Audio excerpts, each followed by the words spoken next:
Christina Patel. Welcome to day 2 of the 5-day Womentum challenge, which I'm bringing you together with Donna Davis.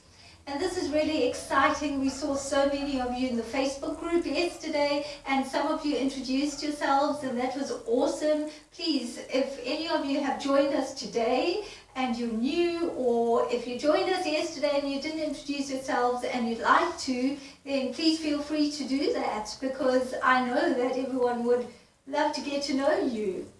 So yesterday was all about the theme of notice it. And today's theme is nurture it.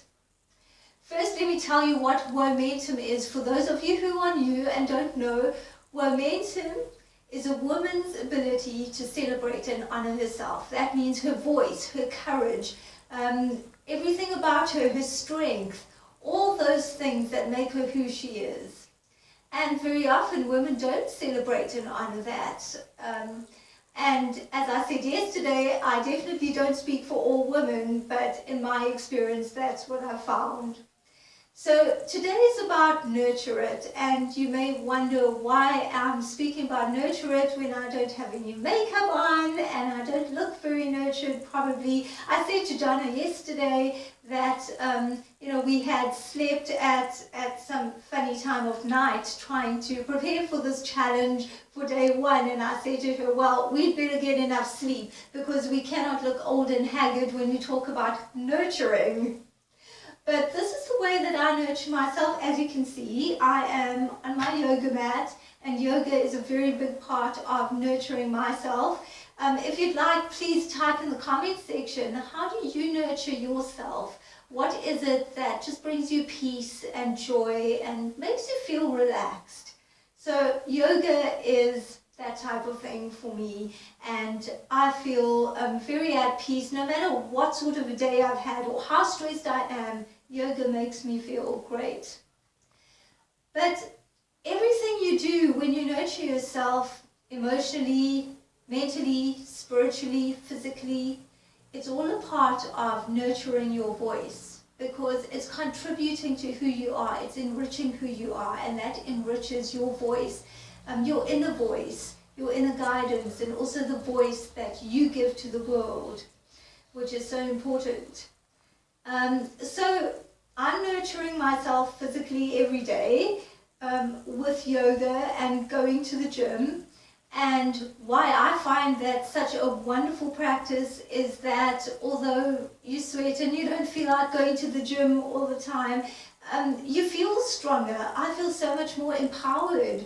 When I went to New York and New Jersey, there were times when I was lugging these bags across streets and, into trains and subways, and there was never, I had a lot of help. I'm very grateful for that, but there was never a time when I felt, I wonder how I'll manage this. I don't feel strong enough if no one helps me, because I know that it will take me a long time, but I'll get there. I am strong enough to get there, and that's because I'm nurturing myself physically.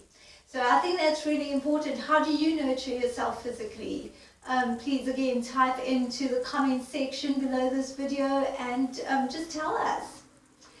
And then nurturing yourself emotionally.